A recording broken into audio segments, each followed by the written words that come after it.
fait, la maladie carieuse est une maladie qui est causée par des bactéries. Et ces bactéries peuvent se transmettre d'un individu à un autre. La transmission, elle se fait surtout, on a une transmission qui est verticale de la mère vers l'enfant. Il faut savoir que quand on a pratiquement la bouche du nourrisson dès qu'il sort du ventre de sa maman, elle est carrément aseptique. Elle s'aseptise avec le temps et surtout par la contamination bactérienne de la mère à l'enfant. C'est pour ça qu'on recommande aux femmes enceintes, même il y a eu des études, il paraît qu'il y a des transmissions placentaires. On recommande aux femmes enceintes d'entreprendre des soins d'hygiène bucco-dentaire et d'avoir une cavité buccale assainie. D'accord? Et aussi d'éviter tout ce qui peut être à l'origine d'une contamination verticale. Comme l'a dit votre camarade, une cuillère, on a l'habitude de goûter les aliments du nourrisson et de lui donner ensuite la cuillère. Non, il faut qu'il ait sa propre cuillère. Si on goûte avec une autre cuillère.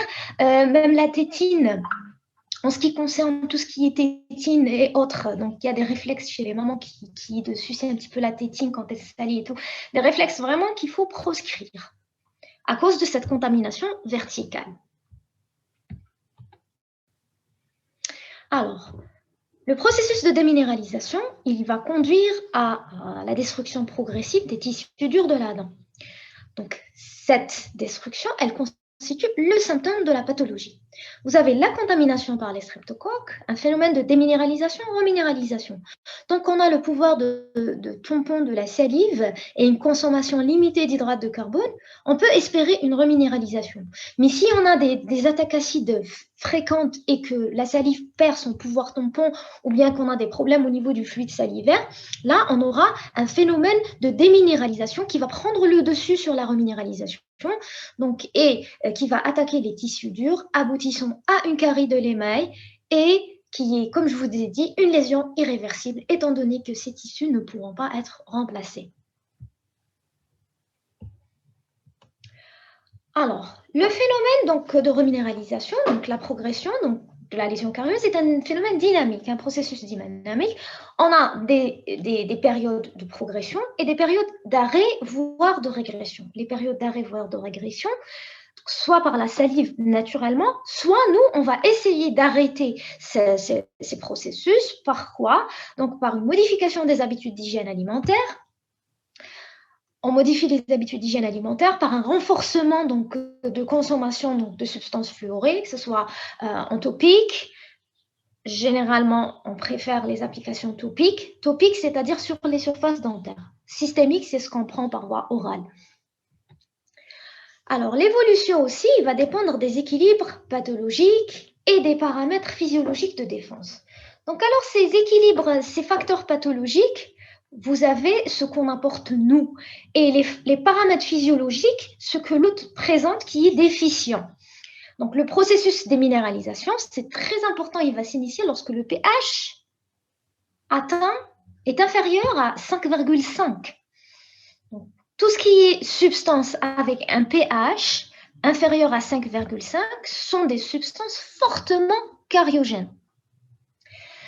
La carie va progresser, les phénomènes de déminéralisation est supérieur à celui de la reminéralisation et du coup, on a la destruction des tissus durs de la dent. Alors, la notion du pH est très importante. Elle va vous déterminer donc les aliments qui vont engendrer le plus d'acidité dans le milieu buccal. Donc, les jus d'orange. L'année prochaine, vous allez faire le cours sur l'alimentation. Donc, vous avez les jus d'orange, le coca, sont des substances qui sont très, très, très acides et qui vont entretenir un milieu acide au niveau de la cavité buccale et favoriser donc le processus carieux. Alors, les 4 facteurs qui vont nous influencer donc la carie, c'est le schéma de Case. Vous avez l'hôte, c'est-à-dire nous, l'individu, au niveau de la cavité buccale, la morphologie de la dent. Comment la morphologie de la dent va favoriser l'apparition de la carie? Donc, vous avez les sillons profonds et anfractueux. Vous avez les dents, on va le préciser, donc les dents qui sont immatures.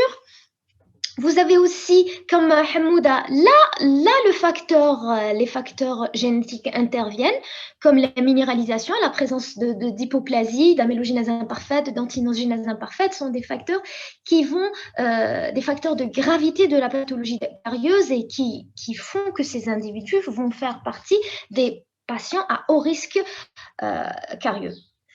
Vous avez aussi la salive, la qualité de la salive, le débit, le pouvoir tampon, les propriétés antibactériennes.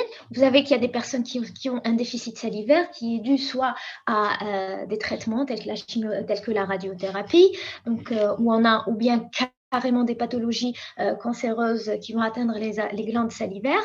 Donc, on aura une modification au niveau du débit. Il y a certaines substances aussi médicamenteuses qui peuvent entraîner donc une modification du débit salivaire, tout ce qui est neuroleptique et autres. Maintenant, le substrat, c'est ce que nous, on va apporter au niveau du milieu buccal, c'est-à-dire toute notre alimentation. Les hydrates de carbone. Il faut identifier donc les aliments qui sont très riches en hydrates de carbone. Vous avez les bactéries. Donc, vous savez que nous, dans la cavité buccale, il y a des centaines d'espèces bactériennes. Les bactéries qui sont à l'origine de la carie sont le Streptococcus mutans et les Lactobacillus. Et le temps, c'est-à-dire le temps d'exposition donc, de notre dent à ces aliments qui sont cariogènes et la fréquence d'ingestion. Pourquoi on parle de fréquence d'ingestion? Il faut savoir que ce n'est pas la quantité d'hydrates de carbone que vous allez prendre qui va le plus influencer la pathologie, la genèse de la pathologie carieuse, mais c'est surtout la fréquence. C'est-à-dire, si vous consommez, pourquoi? Tout ça, il faut être logique. On a la salive qui a un pouvoir tampon.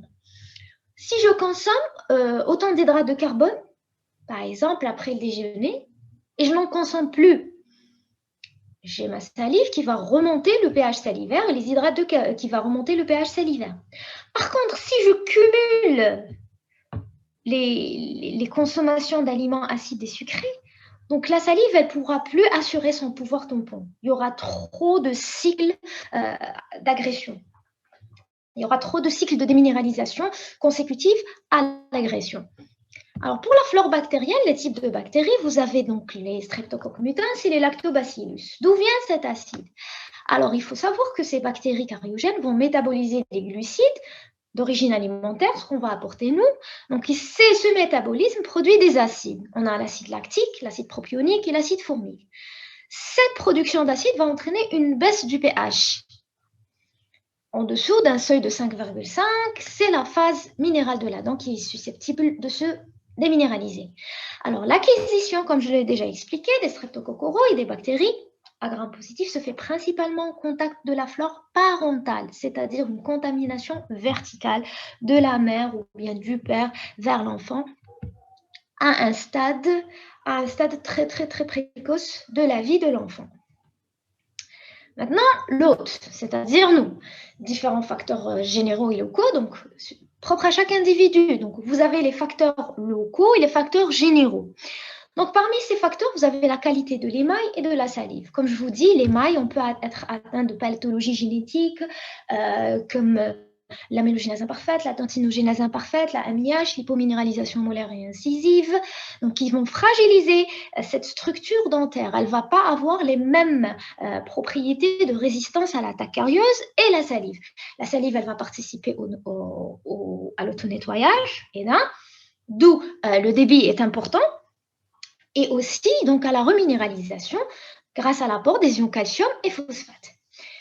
Donc, la qualité du flux aussi est très importante donc, dans l'évaluation du risque carieux parce que sinon, s'il est diminué, donc le risque carieux, il augmente et on a un débit diminué si on consomme certains médicaments qui vont entraîner une hypoasialie ou bien suite à certains thérapeutiques comme les radiations cervico-faciales.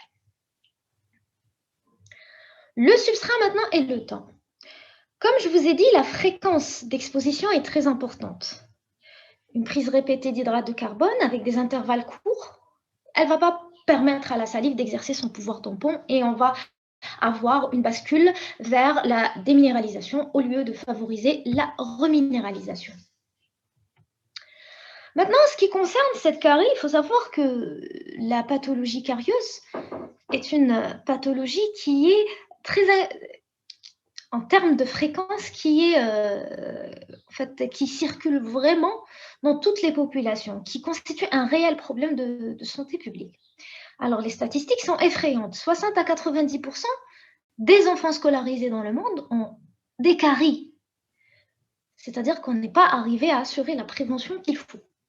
Donc, en Algérie, il y a une enquête qui a été faite en 2012. Oui, une enquête publiée en 2012 par l'INSP. 70% des enfants âgés entre 6 et 12 ans seraient atteints par la pathologie carieuse. Alors, comment sur le plan épidémiologique, on va évaluer l'état dentaire de la population? Donc, on va utiliser des indices épidémiologiques. Pour ce qui concerne donc, les dents matures, donc, on va utiliser le CAO. Le CAO, ce n'est pas un indice. L'indice, c'est le nombre de dents cariées, absentes et obturées sur le nombre de dents présentes. Ça, c'est un indice. Un indice, c'est un rapport. Donc, le CAO, c'est la somme des dents cariées, absentes et obturées. En ce qui concerne, ou bien on peut faire aussi le CAOF, c'est par surface dentaire. Alors, en ce qui concerne les dents permanentes, les dents temporaires, pardon, donc l'absence des dents, elle n'est pas significative. On utilise uniquement le nombre moyen de dents cariées ou obturées. C'est le COD. Alors, les objectifs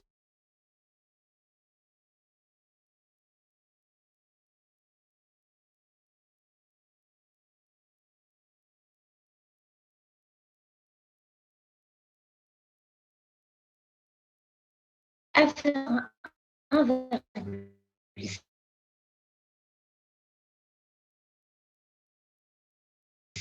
Bien comprendre la particularité de la carie chez l'enfant.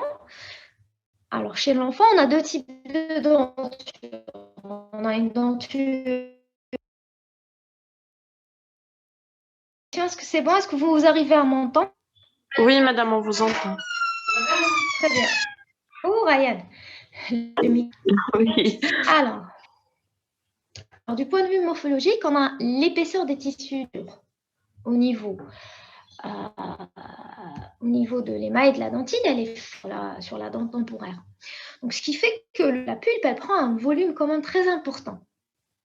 Donc, le diamètre important des tubuli, ce qui fait que ça permet de favoriser la pénétration des bactéries. Aussi, les couronnes pulpaires, elles sont plus longues, donc proches de la surface de l'émail.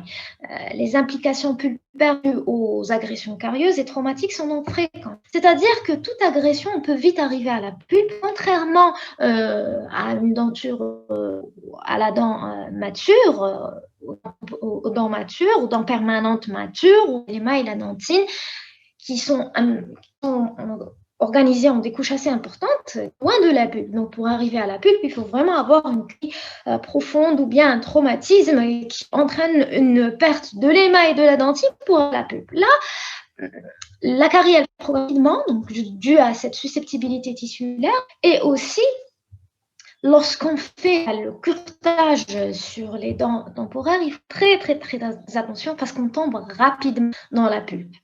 Alors aussi, on a une particularité, c'est que le plancher pulpaire, il présente beaucoup de canaux pulpo-parodontaux qui vont communiquer avec l'espace interradiculaire et favoriser donc les atteintes de la furcation, donc le pronome de ces dents, et condamner un petit peu ces dents à l'extraction. Normalement, vous avez fait ça, c'est juste un rappel. Alors, pour la canalaire, là aussi, au niveau des traitements d'eau temporaires, vous allez avoir des difficultés supplémentaires par rapport aux dents permanentes. C'est que ces dents, donc l'anatomie, elle est très complexe. Il y a de nombreux canaux accessoires, ce qui fait qu'on peut éliminer l'ensemble du parenchyme pulpaire infecté et atteindre tous les recoins de l'anatomie endodontique. Les échecs au niveau endodontique sont plus chez l'adulte. Heureusement, ça n'a pas de répercussions aussi graves puisque ces dents sont déciduales, c'est-à-dire qu'il y aura des dents qui pourront remplacer. Aussi, vos perforations radiculaires pendant l'instrumentation sont possibles, donc il faut avoir une certaine dextérité pour réaliser ces traitements endodontiques sur les dents temporaires. Les racines sont très divergentes, fines,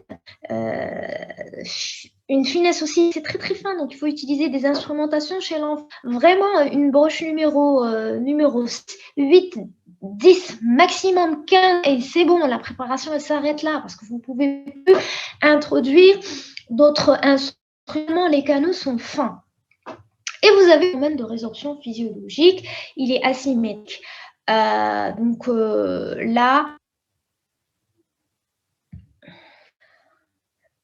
la longueur de travail, il faut vraiment prendre une radio broche en place pour estimer la longueur de travail.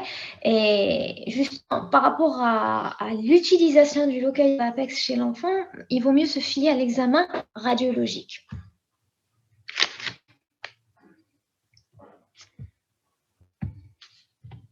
Alors, du point de vue physiologique, le tissu pulpaire de la dent temporale à celui de la dent permanente, il a des caractéristiques d'un tissu conjonctif jeune qui est fortement vascularisé, qui a une forte activité enzymatique et odontoblastique, ce qui permet d'expliquer les réactions hyperplasiques. Les réactions hyperplasiques, c'est que vous avez des polypes pulpaires, vous avez plus une évolution donc, vers l'inflammation pulpaire chronique que vers les étapes aiguës. Alors, l'innervation n'est pas aussi que pour les dents permanentes, ce qui est que ces dents paraissent moins sensibles. On a rarement des enfants qui se présentent avec des pulpites aigus ou des pulpites irréversibles avec une symptomatologie aiguë. Donc, on peut expliquer ça par la physiologique qui aurait des conséquences sur la dégénérescence des fibres nerveuses. Et aussi, mais ceci dit, ne vous engage aucunement à ne pas pratiquer d'anesthésie. Au contraire, chez l'enfant, il faut essayer de faire des anesthésies. Parce que s'il ressent, c'est le premier contact avec le chirurgien dentiste, il faut que ce contact, il ne ressente pas de douleur.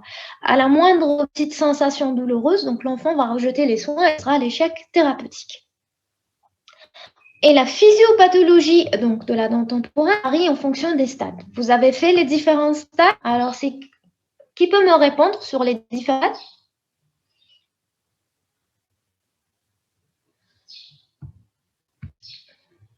Est-ce que vous m'entendez? Oui, madame. Qui peut me répondre? Quels sont les stades de la dent temporaire? Alors, vous avez fait... Non? C'est très important, vous l'avez fait au cours qui a précédé. Alors, vous avez le stade 1 qui est le stade d'immaturité, stade 2 qui est le stade de stabilité, stade 3 qui est le stade de résorption. Alors, pour le stade d'immaturité, donc c'est-à-dire que la dent temporaire n'est pas encore mature. Donc là, on a une forte susceptibilité à la carie, le traumatisme, les enfants, l'apprentissage de la marche. Donc là, on a une fréquence de traumatisme de cette catégorie de la population. Vous avez la stade de l'amitié, c'est-à-dire que votre dent temporaire est mature. Donc, on a des phénomènes de réparation qui restent toujours possibles, mais l'atteinte pulpaire, elle est toujours très rapide. On a une atteinte parodontale qui est fréquente. Et 3, c'est la résorption, c'est-à-dire que là, on va voir les phénomènes d'éruption de la dent sous-jacente. Donc, souvent, dans ce stade, la dent, il faut qu'elle soit extraite, que la symptomatologie donc, évolue très, très rapidement vers des états d'irréversibilité. Là, en ce qui concerne donc les pathologies, on fait tout ce qui est thérapeutique. Donc, il faut savoir que le stade 2, c'est le meilleur stade pour effectuer toutes les thérapeutiques antiques et les thérapeutiques dentinovaires. Alors, maintenant, en ce qui concerne, on a parlé de la dent temporaire, maintenant, dent permanente immature. Il faut considérer la dent permanente étant immature lorsqu'on n'a pas une édification complète de la racine. Il faut savoir que lorsque la dent, elle fait son éruption, juste la dent qui fait son éruption, il coule 3 ans pour que la racine atteigne sa maturité. Si, donc au niveau de la couronne, vous avez aussi une limité au niveau de l'émail. La position de la dentine secondaire au niveau de la chambre plus long de la racine qui va permettre du processus physiologique qui est le développement articulaire. Alors, la faible épaisseur donc, des tissus, lorsque la dent est immature, elle va confronter donc, le praticien un volume pulpaire très important, donc ce qui explique le comportement très très sensible aux agressions. Mais ce qui est le plus important, donc, c'est de retenir que la dent permanente immature, force en détail avec Dr. Barakez au niveau donc ici en profond en fracture, et aussi la genèse, elle est terminée, c'est vrai, donc, mais les surfaces et les couches de subsurface de l'émail sont poreuses et irrégulières, hautement sensibles aux agressions chimico-bactériennes buccales. C'est pour ça que pendant cette phase d'éruption, il faut faire très attention à l'alimentation, aussi à assainir tout cet rond buccal. Donc, l'amélogénèse, la maturation amélaire, plutôt, ce n'est pas l'amélogénèse, la maturation de l'émail, elle va s'effectuer au cours des années par incorporation donc des substances minérales contenues dans l'alimentation et la. Donc, cette maturation post-éruptive va se faire progressivement et elle va conférer à la sur terme une résistance au processus carieux. L'important, c'est d'avoir un environnement buccal assaini. Parce que s'il y a déjà des caries, donc un nombre très très important de bactéries, une alimentation inadéquate, donc la dent, elle va être confrontée vraiment à un bactérien qui est très très très cariogène. Alors, le risque individuel, c'est quoi le risque carieux individuel? Donc, le risque carieux individuel, il va regrouper plusieurs facteurs qu'il convient d'estimer. On va toujours revenir au schéma de Case. Donc, ces facteurs sont des facteurs en rapport avec l'hôte, avec les bactéries cariogènes du biofilm, avec le comportement et le temps de contact entre ces différents facteurs. Donc, son évaluation, elle va vous permettre d'identifier les individus qui sont à risque carieux élevé, les individus qui sont à risque carieux faible. Alors, vous allez faire ce risque individuel, vous allez l'établir grâce à quoi? Grâce à votre interrogatoire et grâce à votre examen clinique et au radiologique. Vous pouvez même faire des tests salivaires et des tests bactériens. Alors, qu'est-ce que vous allez récolter lors de l'examen clinique? Donc là, déjà, vous voyez si ils ont une bonne hygiène ou une mauvaise hygiène, si les parents ont des enfants avec le dentiste, c'est-à-dire qu'ils vont souvent chez le dentiste pour des problèmes de caries, si l'enfant se brosse régulièrement, son mode d'alimentation, quelles sont ses fréquences de consommation de carbone. Aussi, vous avez tout ce qui concerne les antécédents dus à l'enfance. Par exemple, est-ce qu'il est très malade? Est-ce qu'il consommait des médicaments qui étaient très riches en sucre et qui constituaient un élément avant au niveau de l'apparition de riz? Et lors de l'examen clinique, vous allez récolter d'autres paramètres. Donc, vous avez les patients qui présentent des genèses imparfaites, des dentinogénèses imparfaites, les patients porteurs de traitements quantiques. Vous avez aussi donc, la présence crochée, donc si vous avez des enfants qui portent des appareils amovibles. Aussi, donc, lors de l'examen clinique, vous allez évaluer les caries actives, des caries passives. S'il y a un certain nombre de caries actives ou bien des dents absentes à un certain âge où l'enfant ne devrait pas avoir d'absence, donc là, vous allez classer votre enfant comme un patient risque carieux individuel élevé. Pour les risques carieux individuels faibles, quand est-ce qu'on peut dire qu'un enfant présente un risque carieux individuel? C'est lorsqu'il a moins de caries actives. À partir du moment où on a une carie active, on est considéré comme à risque individuel élevé. Donc, ce risque carieux individuel, pourquoi il est très important? Ça va vous permettre d'établir très tôt des thérapeutiques qui sont adéquates et aussi de cibler l'utilisation de vos matériaux vers des matériaux qui vont permettre une reminialisation et de passer par des étapes de réalisation pour pouvoir réaliser par la suite vos traitements thérapeutiques. Aussi, donc, ce risque carieux individuel, il va vous permettre aussi de prescrire du fluor par voie topique, de renforcer la présence du fluor pour renforcer la reminéralisation. Donc, que ce soit des vernis fluorés, vous allez voir ça lors des prochains cours, et aussi de prodiguer des conseils concernant l'alimentation et les habitudes d'hygiène bucco-dentaire et les habitudes alimentaires. Alors, les formes cliniques de la carie dentaire chez l'enfant. Alors, c'est simple, on a les caries primaires et les caries secondaires. Quelle est la différence entre carie primaire et carie secondaire? C'est que la carie secondaire, elle va faire son éruption sous une option qui existe déjà, une restauration existe déjà au niveau des bords de cette nerf. Donc, la carie secondaire, on a déjà une restauration, soit on a une récidive au niveau de cette dernière ou l'émission donc d'une nouvelle carie sous cette dernière. Elle siège surtout sur les faces proximales des molaires, des incisives et des canines. Caries actives, vous voyez, donc elles sont très rapidement, atteignent très rapidement donc la pulpe. Aussi, au niveau de cette carie, comment vous allez faire pour différencier entre une carie active et une passive? Vous allez utiliser les différentes classifications de la cavité de carie.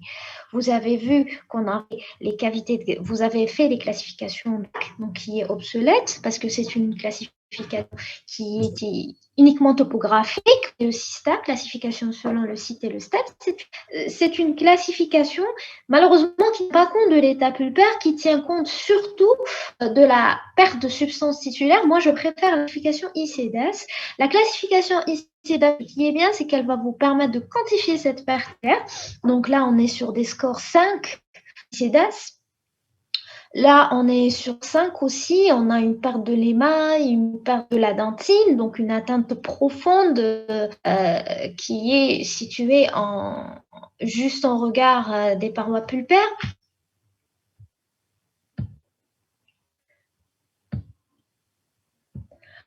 Là, vous avez au niveau des dents temporaires, surtout au niveau des dents temporaires, on a une atteinte très grande au niveau des surfaces proximales.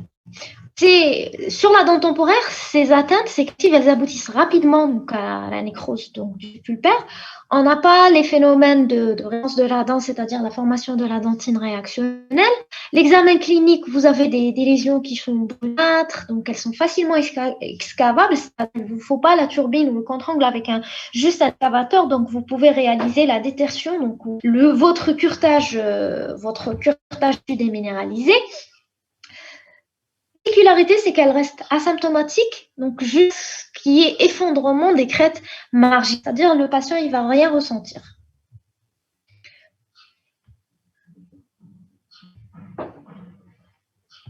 Vous avez la carie arrêtée, donc la carie arrêtée c'est différent. Donc là, elle siège préférentiellement sur les faces occlusales. Vous avez aussi sur les faces des molaires et sur les faces vestibulaires. Et linguale plutôt, ici c'est les faces vestibulaires, donc et linguale ou palatine, des incisives et des canines. La particularité de cette carie, c'est qu'elle est étendue. Donc, elle va en profondeur. Elle va en large. Donc, l'examen clinique aussi, il va révéler donc, la présence de la dent réactionnelle. Elle est dure, lisse, brillante, qui est très dure. Donc, si vous essayez d'utiliser un extracteur, vous ne pouvez rien retirer de là. Tellement c'est... Aussi, c'est des dents qui sont super sensibles. Généralement, on a une sensibilité au niveau de ces dents, ou de ce type de pathologie carieuse. Donc, on a vu la carie primaire, secondaire, la carie active, une autre forme clinique carie active et carie passive. Vous avez aussi les caries initiales. Carie initiale, donc c'est-à-dire que la carie a été diagnostiquée très précoce. Comment on diagnostique une carie à un stade précoce? Donc, soit si vous êtes très bon, vous allez utiliser des aides optiques. Et actuellement, il y a une nouvelle révolution.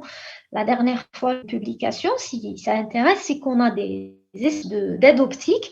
C'est des loupes munies d'un système de fluorescence. Vous avez vu que lorsque vous avez fait on a fait la détection donc les détections de la carie, qu'on utilisait donc les propriétés optiques de la dent.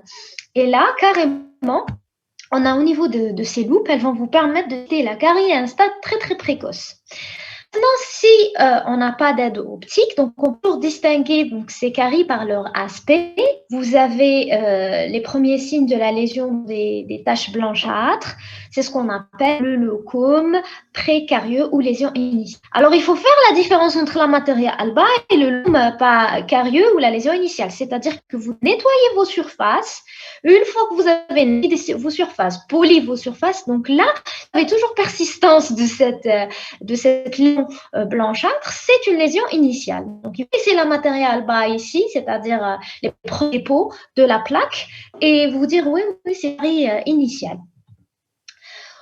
En dernier, la carie précoce de l'enfant. Donc, vous avez certainement vu dans votre entourage ou examination. Donc, ça, c'est des cas qui touchent donc l'ensemble des dents qui sont évolutives. Elles sont dues à une consommation fréquente de boissons contenant des hydrates de carbone, surtout quand on met du sucre, du miel, des biberons au moment du coucher et qu'on laisse l'enfant avec moi jusqu'à ce qu'il se couche. Des fois, il se couche même avec le biberon. Donc, vous avez un allaitement maternel tempestif, c'est-à-dire prolongé au-delà de 2 ans. Donc, il faut savoir qu'on a l'éruption des dents, elle se fait à 6 mois. Et aussi, donc, les liquides, lorsque l'enfant prend des liquides très, très en hydrate de carbone, donc au moment du sommeil, il faut savoir que même le lait est cariogène. C'est stagné donc, au niveau des incisives maxillaires, donc il y aura une production acide et cette production elle va entraîner une destruction rapide et sévère des structures dentaires. Alors, vous avez, elle se caractérise d'abord par l'apparition de déminéralisation au niveau des surfaces lisses, des maxillaires. À ce stade, on peut toujours intervenir si elles sont réversibles, c'est-à-dire si on fait des thérapies de minéralisation, une application topique des fluors, on peut avoir un arrêt du développement de la lésion. Aussi, il faut qu'on entraîne un changement de l'environnement, c'est-à-dire une interruption des habitudes alimentaires, aussi un brossage, des conseils aux parents pour qu'ils fassent attention. Maintenant, si l'environnement buccal, si l'exposition continue, à une destruction non seulement des incisives, mais aussi l'atteinte va toucher donc les nerfs temporaires, le secteur antérieur et le secteur postérieur. Donc le secteur antérieur, on aura les vases vestibulaires qui seront touchés, donc ça va être des caries va entourer toutes les suites de la dent, donc elle va aboutir à la destruction de la couronne et au niveau des molaires, une atteinte au niveau des surfaces occlusales. C'est des caries rapides. On a un type de caries, donc c'est les caries cachées. Alors les caries cachées dans les dents permanentes immatures. Donc là, la cachée, c'est un terme, en fait, on arrive au niveau de l'émail, mais on a une carie de la dentine. Pourquoi l'émail? L'émail, on n'a pas au niveau de l'émail. Il se peut qu'on ait fait des thérapeutiques de reminéralisation du fluor, ce qui fait que la surface de l'émail, elle a été rompue. Cependant, les bactéries, elles vont plus atteindre la dentine qui est moins résistant donc, et développer ou bien une micro-fissure au niveau de l'émail qui permet donc la pénétration bactérienne et la carie se développe au niveau de la dentine. Ce type de carie est difficile à diagnostiquer, il nous faut un examen radiologique est indispensable. Il y a une symptomologie, ce qui fait que le patient toujours il va se plaindre de pathologie, vous vous dites non, il n'y a pas de carie, donc il faut toujours penser à la carie cachée et prendre une radio. Vous avez les caries rampantes. Alors, les caries rampantes sont des carieuses multiples et actives, donc chez un patient, donc elles vont s'étendre en nappe. Elles sont situées sur les surfaces lisses, donc elles ont des terminologies différentes. En fait, la carie rampante, on est passé dessus. En fonction de leur étiologie, vous avez des caries qui sont induites par les radiations, par les médications sucrées. Donc, les radiations, elles vont induire une diminution du flux. Médications sucrées prises le brossage des dents, donc elles vont favoriser l'arrêt de sucre et ces deux facteurs vont augmenter le risque d'apparition de la carie. Alors aussi, durant les traitements orthodontiques, alors le traitement orthodontique, ces caries, elles sont plus souvent un manque d'hygiène, c'est-à-dire un manque de brossage. Et c'est devenu un facteur aggravant et un facteur de risque. Donc, tous les patients qui portent des traitements surtout fixes, sont considérés comme des patients à haut risque carieux. Donc, l'hygiène est renforcée et aussi des reminéralisations doivent être entreprises. Maintenant, les complications de cette carie.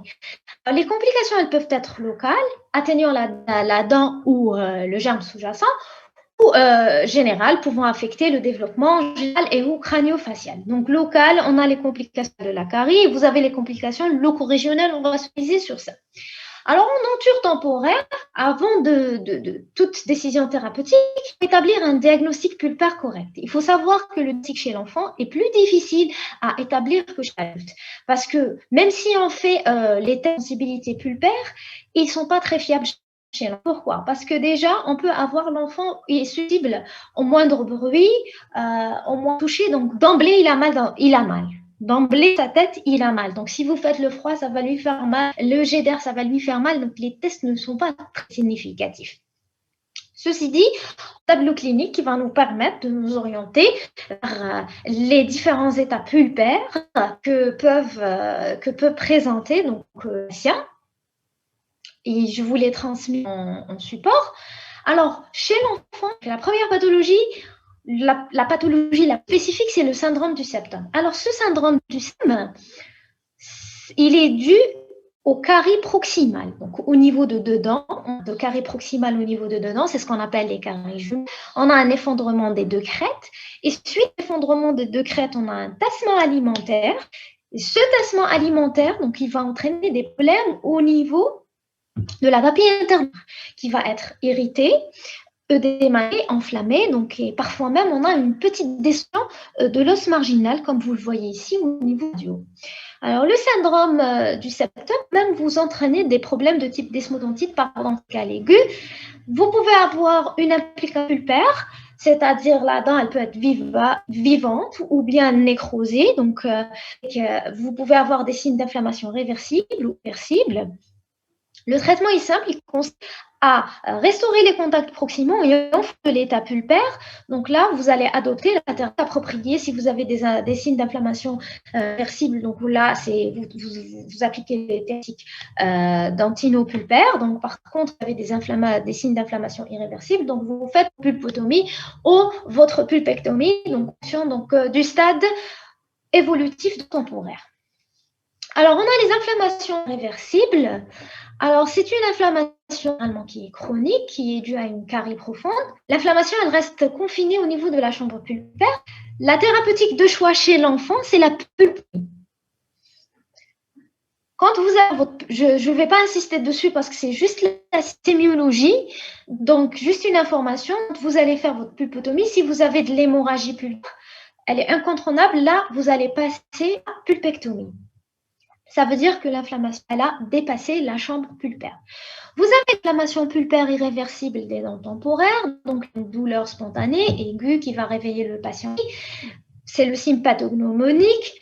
Généralement, elle est relativement fugace. Très peu de gens vont venir se présenter avec une pulpite aiguë. Ça existe, mais c'est très rare. Donc, le traitement pulpectomie, ça dépend du stade évolutif de la dentaire, si vous êtes au niveau du stade 1 ou du stade 2. Si vous êtes au niveau du stade 3 où on a une résorption avancée, là, il vaut mieux vers l'extraction. Vous avez la pulpaire. Alors, pour la nécrose, la sémiologie, l'important. Alors, chez l'enfant, on a la nécrose pulpaire sans complications parodontales et la nécrose pulpaire avec complications parodontales. Il faut lier les deux. La nécrose pulpaire, complication parodontale, donc c'est la pathologie la plus fréquente d'une dent temporaire cariée non traitée, mais elle est souvent indolore, elle peut intéresser la totalité ou une partie de la pulpe. Et souvent, elle est associée à des pathologies qui sont mixtes. Vous avez des signes d'inflammation et des signes de nécrose. Chez l'enfant, c'est très fréquent. C'est-à-dire, vous avez une nécrose au niveau de la chambre pulpaire, donc plus de tissu pulpaire, des résidus, mais une fois que vous accédez, c'est pour ça qu'il faut toujours anesthésier, une fois que vous accédez donc à la racine, donc là, vous allez une sensibilité, parce qu'il y a une persistance donc, de la nécrose, elle n'a pas atteint toute la pulpe radiculaire. Donc là, on n'a pas une implication parodontale. Par contre, on peut avoir des nécroses avec des complications dentales qui peuvent avoir une conséquence sur le germe, parce qu'on a une communication donc, avec le germe de la dent sous-jacente. Alors, quelles sont ces complications? Vous avez la parodontite apicale, et comme chez l'adulte. La seule particularité ici, c'est le germe sous-jacent. Donc, il faut absolument, si vous avez des d'atteinte parodontale, tout au niveau de la région de la furcation, donc là, il faut, si vous avez une communication importante, il faut assainir, ou dans des cas, donc il faut extraire et mettre un mainteneur d'espace. La forme aiguë, donc vous allez plus la voir au niveau temporaire mature, c'est-à-dire au stade 2. Les signes cliniques donc, sont les mêmes que pour les dents permanentes. Donc, l'examen radiologique va vous permettre d'apprécier l'importance de la destruction osseuse, ici au niveau de la zone interradiculaire. Contre les formes chroniques, vous allez les retrouver plus au stade 3, c'est-à-dire au stade de résorption. Alors, comment clinique sur la gencive, vous allez avoir manifestation. Donc, la manifestation de la nécrose avec complications parental, donc la plus fréquente, c'est l'abcès apique aigu. Donc, vous avez un abcès, la gencive elle est œdémaciée, vous avez un abcès ou carrément vous avez une fistule, un abcès avec une fistule. La présence, vous avez souvent une dépression, vous mettez le doigt ici, donc vous avez une dépression. Et cette dépression, elle est le signe d'une résorption carrément de l'os alvéolaire. Vous avez une perte alvéolaire. Dans ces cas-là, il faut penser thématiquement à l'extraction. Donc, dans le cas où vous avez une lésion parodontale qui est associée, vous avez aussi fistule, abcès, résorption externe, une radio-clarté donc périatale au niveau des espaces interradiculaires. Là, c'est des signes de gravité. Il faudrait penser à l'extraction. La dent, elle est plus conservable. Il faudrait plus penser à l'extraction de la dent. Les atteintes de la furcation, elles sont dues à la faibleur du plancher de la chambre pulpaire, donc la présence multiples canaux pulpo-parodontaux. La zone donc, qui est atteinte, elle est atteinte et rapidement détruite, et c'est pour ça qu'il faut faire très très attention par rapport qui est sous-jacent. Donc l'apparence de la parulie donc, est le signe d'une atteinte de la furcation. C'est-à-dire quand vous avez une parulie, il faut penser à une atteinte de la furcation. Et vous avez le dernier développement, c'est la cellulite. Donc, le nécrodéveloppement, c'est une complication loco-régionale. Donc, la nécrose, elle peut s'expliquer, donc se complique par une cellulite. Il faut savoir que chez un denture temporaire, c'est souvent les molaires, les deuxièmes molaires temporaires qui sont la cause la plus fréquente des cellulites. Vous avez un état fébrile, une asthénie, éventuellement d'adénopathie. Établir très rapidement un traitement systémique, donc avec une antibiothérapie. Le geste thérapeutique d'urgence, il va consister à ouvrir votre chambre pulpaire pour drainer un petit peu les contenus intérieurs de la dent et aussi penser donc, à l'extrait de la dent incriminée. Alors, les complications qui vont intéresser le germe sous-jacente, il faut savoir qu'à chaque fois que vous avez une infection, surtout avec des complications parodontales où le patient traîne, l'infection atteindre le germe sous-jacent. Quand le germe donc, il est infecté, donc on peut avoir des complications au niveau de la dent permanente sous-jacente. Complications, vous pouvez avoir une dent permanente qui est dyschromique, qui est hypoplasiée. Au niveau des dents immatures, vous avez un arrêt du développement radiculaire. Le développement d'un kyste folliculaire qui peut carrément entraîner un refoulement des germes de la dent permanente et péricoronarite surtout, qui peuvent être responsables de l'exfoliation précoce. Au niveau de la dent permanente mature, il faut savoir que vous aurez les mêmes complications que la dent mature. Vous avez des inflammations pulpaires réversibles, irréversibles, la nécrose pulpaire et ses complications parodontite apicale chronique et parodontite apicale aiguë. Alors, la particularité sur les dents permanentes, l'évolution, elle est rapide due à l'immaturité des tissus. Au niveau de la dent permanente, les conséquences les plus néfastes, c'est l'arrêt du développement radical. Quand vous avez une nécrose au niveau de la dent permanente immature, un arrêt du développement radiculaire. Et cet développement radiculaire, donc vous aurez des racines qui sont plus sujettes à la fracture. Aussi, vous avez un apex béant. Donc ça, c'est la fracture la plus fréquente au niveau des dents permanentes immatures. Alors, en conclusion, il faut... la chose la plus importante à retenir, c'est que vous avez tenir compte des particularités de la dent permanente mature et de la dent temporaire. Alors, les grandes formes cliniques de la dent temporaire. Qu'est-ce que l'enfant qu'on ne voit pas chez l'adulte en denture temporaire? On est souvent confronté, il faudra penser au syndrome du septum. Aussi, il faudra penser aussi à la zone de la fusion. Il faudra aussi maîtriser les différents stades d'évolution de la dent temporaire, parce que si vous maîtrisez les différents stades d'évolution, vous n'arriverez pas à poser vos thérapeutiques. Et aussi tenir compte du risque individuel de l'enfant, parce que c'est ce qui va vous permettre, si vous prenez très tôt, si vous prenez l'enfant en charge très tôt, donc ça va vous permettre de, S'il est à risque cardio-individuel élevé, si vous entreprenez les thérapeutiques qu'il faut, thérapeutiques préventives et curatives, en denture permanente, ça sera un enfant qui ne va pas avoir.